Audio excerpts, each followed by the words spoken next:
In the previous session, we covered the basics of Newton's first law of motion. It said this: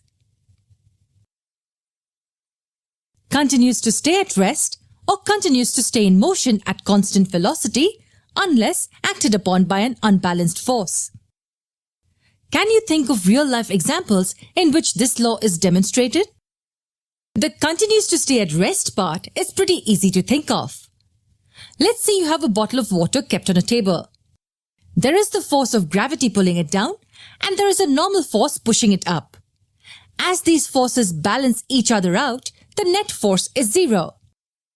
Now, unless there is some unbalanced force like a push or wind acting on this bottle, it will continue to remain at rest. Okay, another example.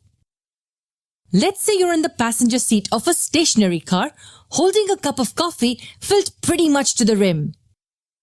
Just for now, let's look at three objects in this case.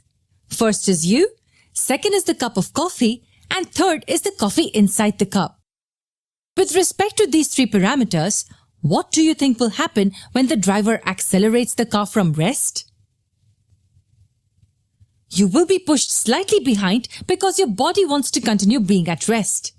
But because you have the force of the backrest pushing you forward, you will not completely bend backwards.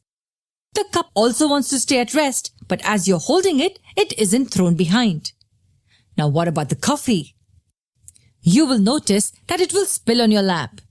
The coffee too wants to stay at rest, and though the cup has a force in the forward direction, coffee being liquid will spill.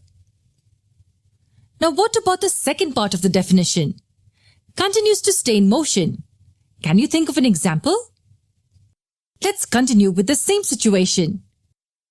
Say the car is now moving at a constant speed of 10 meters per second and the driver suddenly applies brakes. What will happen?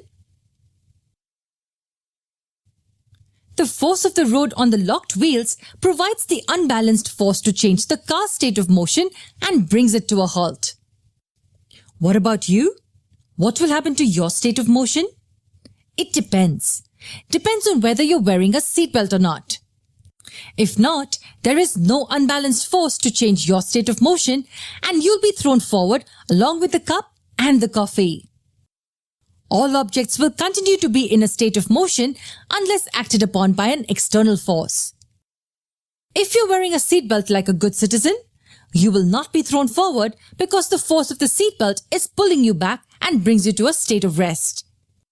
But the coffee will still spill forward as it wants to remain in a state of motion. So that's Newton's first law for you. If you can think of more examples, please tell us in the comments section below.